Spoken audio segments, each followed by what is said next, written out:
Hi friends, കാറ്റത്തെ കിളിക്കൂട്ടിന്റെ ഉടനെ തന്നെ വരാൻ പോകുന്ന ഒരു അടിപൊളി എപ്പിസോഡിന്റെ റിവ്യൂയിലേക്ക് എല്ലാവർക്കും സ്വാഗതം. അങ്ങനെ ഒരിക്കൽ തന്റെ അസാമാന്യമായ കഴിവ് തെളിയിച്ചുകൊണ്ട് ക്ലയൻസിന് മുന്നിൽ ഗംഭീരമായ ഒരു പ്രൊജക്ട് പ്രസന്റേഷൻ അവതരിപ്പിച്ചിരിക്കുകയാണ് നിധി. ഓഫീസിലെ എല്ലാവരെയും അമ്പരപ്പിച്ചുകൊണ്ട് തന്റെ അറിവും എക്സ്പീരിയൻസും നിധി ആ പ്രസന്റേഷനിൽ കൃത്യമായിട്ട് ഉപയോഗിച്ചു. നിധിയുടെ ഈ പ്രകടനം സിദ്ധാർത്ഥിനെ അത്ഭുതപ്പെടുത്തുകയും പ്രോജക്ട് വിജയത്തിന്റെ ആവേശത്തിൽ സിദ്ധാർത്ഥ് നിധിയോട് കൂടുതൽ അടുക്കാൻ ശ്രമിക്കുകയൊക്കെ ചെയ്യുന്നുണ്ട് കേട്ടോ. അങ്ങനെ ഈ വിജയം ആഘോഷിക്കാനായി സ്റ്റാഫുകൾക്കായി ഒരു ഗംഭീര ഡിന്നർ പാർട്ടി ഒരുക്കുകയും ചെയ്യുന്നു. എന്നാൽ ആ സന്തോഷത്തിലുപരി സിദ്ധാർത്ഥിന്റെ മനസ്സിൽ നിധിയോട് തോന്നുന്ന ഒരു പ്രത്യേക താല്പര്യം ഈ പാർട്ടിയുടെ ഓരോ നിമിഷത്തിലും പ്രകടമായിരുന്നു. ഇത് ഓഫീസിലെ മറ്റു സ്റ്റാഫുകൾക്കിടയിൽ ചെറിയ സംസാരങ്ങൾക്ക് വഴിവെക്കുന്നുണ്ട്. ഇങ്ങനെയൊക്കെ ആണെങ്കിലും സിദ്ധാർത്ഥിന്റെ ഈ അമിതമായ അടുപ്പവും പെരുമാറ്റവും നിധിക്ക് ഒട്ടും തന്നെ ഉൾക്കൊള്ളാനായില്ല. പാർട്ടിയുടെ ബഹളങ്ങളിൽ നിന്നും സിദ്ധാർത്ഥിന്റെ നോട്ടങ്ങളിൽ നിന്നും ഒഴിഞ്ഞു മാറാൻ ശ്രമിക്കുന്ന നിധി മാനസികമായി ഒരുപാട് അസ്വസ്ഥയായിരുന്നു. തന്റെ പ്രൊഫഷണൽ ലൈഫിൽ ഇത്തരമൊരു ഇടപെടൽ അവൾ ഒട്ടും തന്നെ പ്രതീക്ഷിച്ചിരുന്നില്ല. അങ്ങനെ പിന്നെ അസഹനീയമായ തലവേദനയാണെന്നെല്ലാം കള്ളം പറഞ്ഞ് നിധി ഉടനെ സുധീഷിനെ വിളിച്ചു വരുത്തുകയും റെസ്റ്റോറൻറ്റിൽ നിന്നും പോകാനായി ഇറങ്ങുകയൊക്കെ ചെയ്യുന്നുണ്ട്. അവിടെ തുടരുന്നത് ഒട്ടും ശരിയല്ലെന്ന് തോന്നിയത് കൊണ്ടാണ് നിധി സുധീഷിന്റെ സഹായം തേടുന്നത്. നിധിയുടെ മുഖത്തെ അസ്വസ്ഥത കണ്ട സുധീഷ് ആകട്ടെ യാതൊരു ചോദ്യവും കൂടാതെ അവളെ കൂട്ടിക്കൊണ്ടു പോകാൻ എത്തുകയാണ്. എന്നാൽ പോകുന്നതിന് മുമ്പ് സുധീഷിനെ തടഞ്ഞു നിർത്തുകയാണ് കേട്ടോ സിദ്ധാർത്ഥ്. നിധി തന്റെ പെണ്ണാണെന്നും അവളെ വളരെ ശ്രദ്ധിച്ചു വേണം കൊണ്ടുപോകാനെന്നും ഒരു മുന്നറിയിപ്പ് എന്നോണം സിദ്ധാർത്ഥ് പറഞ്ഞപ്പോൾ സിദ്ധാർത്ഥിന്റെ ഈ അപ്രതീക്ഷിതമായ അധികാരസ്വരത്തിലുള്ള സംസാരം സുധീഷിനെ വല്ലാതെ ചൊടിപ്പിക്കുന്നുണ്ട്, ദേഷ്യം പിടിപ്പിക്കുന്നുണ്ട്. ഒരു ഉടമസ്ഥാവകാശം സ്ഥാപിക്കുന്ന രീതിയിലായിരുന്നു സിദ്ധാർത്ഥിന്റെ ആ വാക്കുകൾ. പക്ഷേ പുറത്തു നടക്കുന്ന ഈ നാടകീയ രംഗങ്ങളൊന്നും ശ്രദ്ധിക്കാതെ മനസ്സുമടുത്ത് കാറിനുള്ളിൽ തന്നെ ഇരിക്കുകയാണ് നിധി. എന്നാൽ രാത്രിയാകുമ്പോഴേക്കും സിദ്ധാർത്ഥ നിധിയെ വെറുതെ വിടാൻ തയ്യാറല്ലായിരുന്നു. അവളുടെ ഫോണിലേക്ക് നിരന്തരം മെസ്സേജുകൾ അയച്ചുകൊണ്ടിരിക്കുകയാണ് അയാൾ. ഓരോ മെസ്സേജ് കാണുമ്പോഴും നിധിയുടെ ഉള്ളിൽ ഭയവും വെറുപ്പും വർദ്ധിക്കുകയാണ്. സിദ്ധാർത്ഥിന്റെ ഈ മാറ്റം നിധിയുടെ സമാധാനം കെടുത്തുന്ന രീതിയിലേക്ക് തന്നെ മാറിക്കഴിഞ്ഞു. എന്തായാലും അടുത്ത ദിവസം ഓഫീസിലെത്തിയ നിധിയെ കാത്തിരുന്നത് സിദ്ധാർത്ഥിന്റെ മറ്റൊരു സർപ്രൈസ് ആയിരുന്നു. മികച്ച പ്രകടനം കാഴ്ചവെക്കുന്ന ജീവനക്കാർക്കുള്ള സമ്മാനം എന്ന വ്യാജേന നിധിക്ക് അയാൾ ഒരു ബ്രാൻഡഡ് വാച്ച് തന്നെ സമ്മാനിക്കുന്നു. ഓഫീസിലെ എല്ലാവരുടെയും മുന്നിൽ വെച്ച് തന്നെ ഇത് നൽകുന്നത് നിധിയെ സംബന്ധിച്ചിടത്തോളം നിരസിക്കാൻ കഴിയാത്തൊരു സാഹചര്യമാക്കി സിദ്ധാർത്ഥ മാറ്റി. ഇതിനു പിന്നിൽ വലിയൊരു ചതി ഒളിഞ്ഞിരിപ്പുണ്ടെന്ന് പാവം നിധിയും അറിഞ്ഞില്ല. സിദ്ധാർത്ഥ അങ്ങനെ നിധിക്ക് വാച്ച് നൽകുന്ന നിമിഷം ദിവ്യ അത് രഹസ്യമായിട്ട് ഫോട്ടോ എടുക്കുകയും നിമിഷങ്ങൾക്കകം സിദ്ധാർത്ഥ് അത് തന്റെ സോഷ്യൽ മീഡിയ സ്റ്റാറ്റസ് ആക്കി മാറ്റുകയും ചെയ്യുന്നു. മറ്റുള്ളവർക്ക് തെറ്റായ സൂചന നൽകാൻ സിദ്ധാർത്ഥ ആസൂത്രണം ചെയ്ത ഒരു നീക്കമായിരുന്നു ഇത്. നിധി പോലും അറിയാതെ അവരെ തമ്മിൽ ബന്ധിപ്പിക്കുന്ന ഒരു കഥ കെട്ടിച്ചമയ്ക്കാനാണ് നമ്മുടെ സിദ്ധാർത്ഥ് ശ്രമിക്കുന്നത്. എന്നാൽ ഈ സ്റ്റാറ്റസ് കാണാനിടയാകുന്ന സുധീഷ് ആകട്ടെ നിധിയും സിദ്ധാർത്ഥും തമ്മിൽ എന്തോ അവിഹിത അടുപ്പമുണ്ടെന്നൊക്കെ തെറ്റിദ്ധരിച്ചു പോവുകയാണ്.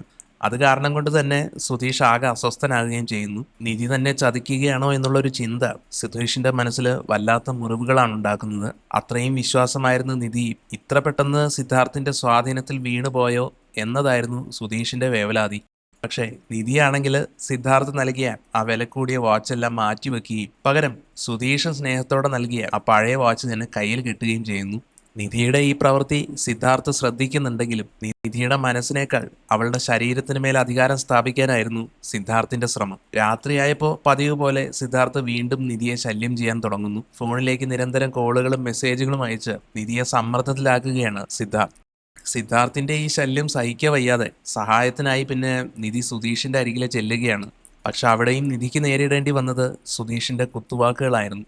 സത്യം തുറന്നു പറയാൻ ശ്രമിച്ച നിധിയെ കേൾക്കാൻ പോലും നിൽക്കാതെ സുധീഷ് അവളെ കുറ്റപ്പെടുത്തുകയാണ്. സുധീഷിന്റെ വാക്കുകൾ കേട്ട് മനംനൊന്ത് കരഞ്ഞുകൊണ്ട് നിധി തന്റെ റൂമിലേക്ക് മടങ്ങുകയും ചെയ്യുന്നു. തന്റെ നിഷ്കളങ്കത മനസ്സിലാക്കാതെ ഏറ്റവും പ്രിയപ്പെട്ടവർ പോലും സംശയിക്കുന്നു എന്നുള്ള കാര്യം നിധിയെ തളർത്തി കളഞ്ഞിരിക്കുകയാണ്. എങ്കിലും പിറ്റേന്ന് രാവിലെ എല്ലാവരുടെയും മുന്നിൽ ആ സങ്കടം മറച്ചുവെച്ച് ഒരു പുഞ്ചിരിയോടെയാണ് അവൾ എത്തുന്നത്. അടുക്കളയിൽ സുഭാഷും നികേഷും ഹരീഷും സുധീഷും എല്ലാം സംസാരിച്ചിരിക്കുമ്പോഴാണ് അവിടേക്ക് നിധി കടന്നു വരുന്നത്. ചായ കുടിക്കാൻ പറഞ്ഞ സുഭാഷിനോട് പുഞ്ചിരിച്ചുകൊണ്ട് തന്നെയാണ് നിധി ഇടപഴകുന്നത്. എന്നാൽ നിധിയെ കണ്ട ഭാവം നടിക്കാതെ തുണി ഉണങ്ങാനിടാൻ പോവുകയാണെന്ന് പറഞ്ഞ് സുധീഷ് അവിടെ ഒന്ന് ഒഴിഞ്ഞു മാറുകയാണ് കേട്ടോ. നിധിയുടെ സാമീപ്യം പോലും സുധീഷിന് അപ്പോൾ അസഹനീയമായി തോന്നി തുടങ്ങിയിരിക്കുന്നു. സുധീഷിന്റെ ഈ അവഗണന നിധിയും തിരിച്ചറിയുന്നുണ്ട്.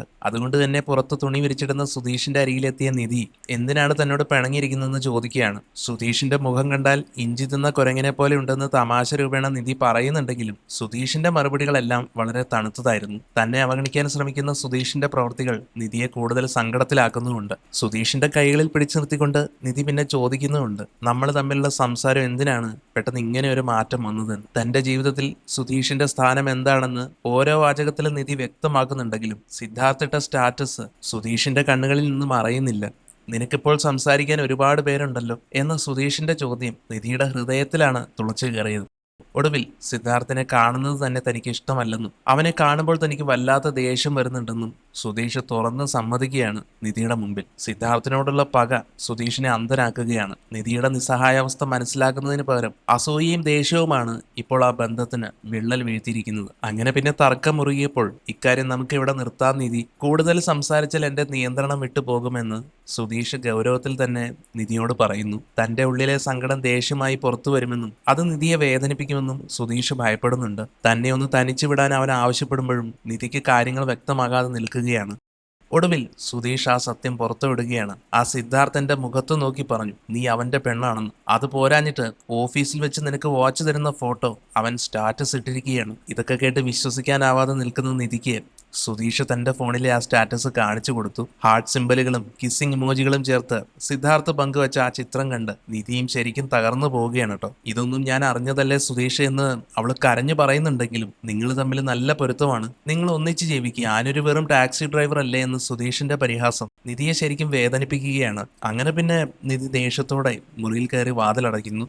അടുത്ത ദിവസം ഓഫീസിലെത്തിയ നിധിക്ക് ജോലിയിലൊട്ടും ശ്രദ്ധിക്കാനായില്ല. നിധി, ഇന്നും ആ ലോക്കൽ വാച്ച് തന്നെയാണോ കയ്യിൽ? ഞാൻ തന്നത് നിധി എന്താണ് ഉപയോഗിക്കാത്തത് എന്ന് സിദ്ധാർത്ഥ് ചോദിച്ചത് നിധിയുടെ വെറുപ്പ് വർദ്ധിപ്പിച്ചു. ഇതിനിടയിൽ സിദ്ധാർത്ഥ് നിധിയെ തന്റെ ക്യാബിനിലേക്ക് വിളിപ്പിച്ചു. ക്യാബിനിലെത്തിയ നിധിയാകട്ടെ സിദ്ധാർത്ഥിനെതിരെ ആഞ്ഞടിച്ചു. താനറിയാതെ എന്തിനാണ് അത്തരമൊരു സ്റ്റാറ്റസ് ഇട്ടതെന്ന് നിധി ചോദിക്കുകയാണ് സിദ്ധാർത്ഥിനോട്. മറ്റുള്ളവർക്ക് ഗിഫ്റ്റ് കൊടുക്കുമ്പോൾ ഇല്ലാത്ത എന്ത് സ്പെഷ്യാലിറ്റിയാണ് എനിക്ക് തന്നപ്പോൾ ഉണ്ടായത്? എന്തിനാണ് നിങ്ങൾ അത്ര ഇമോജികൾ വെച്ച് സ്റ്റാറ്റസ് ഇട്ടത് എന്നൊക്കെ നിധി ചോദിച്ചപ്പോൾ അതൊക്കെ ഒരു ഫ്രീഡം അല്ലേ നിധി എന്ന് പുഞ്ചിരിയോടെ സിദ്ധാർത്ഥ് പറയുന്നു. സിദ്ധാർത്ഥ് ഇട്ട ആ സ്റ്റാറ്റസിനെ കുറിച്ച് നിധി ചോദിക്കുമ്പോൾ അയാളുടെ മുഖഭാവം എല്ലാം മാറുന്നുണ്ട്. വാച്ച് തരുന്ന ഫോട്ടോയിൽ പ്രണയത്തിന്റെ ചിഹ്നങ്ങളും കിസ്സിംഗ് സ്മൈലികളും എന്തിനാണ് ഇട്ടത് എന്ന ചോദ്യത്തിന് താൻ എല്ലാ സ്റ്റാഫുകൾക്കും ഇങ്ങനെയാണ് ചെയ്യാറെന്ന മുടന്തൻ ന്യായമാണ് സിദ്ധാർത്ഥ് നിരത്തുന്നത്. എന്നാൽ സിദ്ധാർത്ഥിന്റെ ഈ മറുപടി കേട്ട് കാഷ്വൽ ആയിട്ട് ചെയ്തതാണെന്ന് പറഞ്ഞ് നിങ്ങൾ അങ്ങനെ ഒഴിഞ്ഞു മാറരുത് സിദ്ധാർത്ഥ്. മുൻപ് മോഹൻ സാറിന് നിങ്ങൾ സമ്മാനം കൊടുത്തപ്പോൾ ഇതുപോലെ ഹാർട്ട് സിംബലും കിസ്സിംഗ് സ്മൈലിയും ഒക്കെ വെച്ച് സ്റ്റാറ്റസ് ഇട്ടിരുന്നു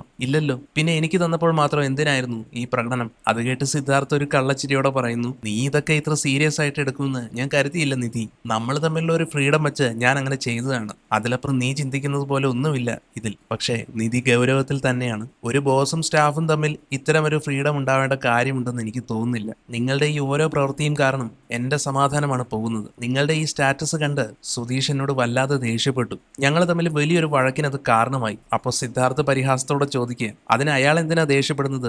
എനിക്ക് നിധിയോട് ഒരു പ്രത്യേക താല്പര്യവും അടുപ്പവും ഉണ്ടെങ്കിൽ അത് തുറന്നു പറയുന്നതിൽ അയാൾക്ക് എന്താ ഇത്ര പ്രശ്നം? എന്നാൽ അത് കേട്ട് നിധി ശബ്ദം ഉയർത്തിക്കൊണ്ട് തന്നെ പറയുകയാണ്, അയാൾക്ക് പ്രശ്നം ഉണ്ടാകും സിദ്ധാർത്ഥ്, കാരണം സുധീഷ് എന്റെ ഭർത്താവാണ്. ഇത് കേട്ടതും സിദ്ധാർത്ഥ് ഞെട്ടിത്തരിച്ച് നിധിയെ നോക്കുകയാണ്. വിശ്വസിക്കാനാവാതെ ചോദിക്കുകയാണ്, ഭർത്താവോ? നിധി, നീ തമാശ പറയുകയാണോ? എന്തൊക്കെയാണ് നീ ഈ വിളിച്ചു പറയുന്നത്?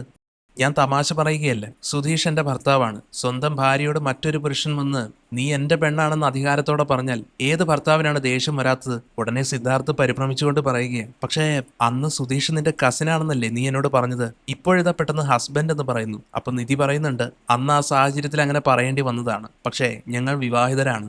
സിദ്ധാർത്ഥിന് ഇപ്പോഴും വിശ്വാസം വരുന്നില്ലെങ്കിൽ ഇതാ കണ്ടു നോക്ക്.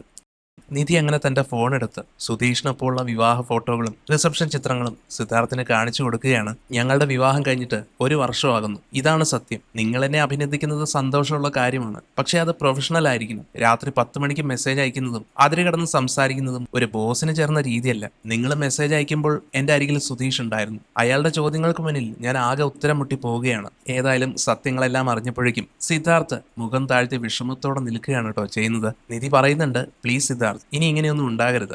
ആവശ്യമില്ലാത്ത ഞങ്ങളുടെ കുടുംബജീവിതത്തിൽ പ്രശ്നങ്ങൾ ഉണ്ടാക്കാൻ നിൽക്കരുത്. നിങ്ങൾ കാണിക്കുന്നത് തീർത്തും അൺപ്രൊഫഷണലായ കാര്യമാണ്. ഞാൻ പറഞ്ഞത് നിങ്ങൾക്ക് മനസ്സിലായി എന്ന് വിശ്വസിക്കുന്നു. ഇത്രയും പറഞ്ഞുകൊണ്ട് നിധി ദേഷ്യത്തോടെ ക്യാബിനിൽ നിന്നും ഇറങ്ങിപ്പോകുന്നു. കണ്ണു നിറഞ്ഞ് സർവ്വതും തകർന്ന അവസ്ഥയിൽ സിദ്ധാർത്ഥ് തന്റെ സീറ്റിൽ തളർന്നിരിക്കുന്നു. അപ്പൊ ഇതുപോലുള്ള അടിപൊളി എപ്പിസോഡുകൾക്കായി നമുക്ക് ഇനി കാത്തിരിക്കാം. വീഡിയോ ഇഷ്ടപ്പെട്ടാൽ ലൈക്ക് ചെയ്യാനും ചാനൽ ഒന്ന് സബ്സ്ക്രൈബ് ചെയ്ത് സപ്പോർട്ട് ചെയ്യാനും മറക്കരുത്. താങ്ക്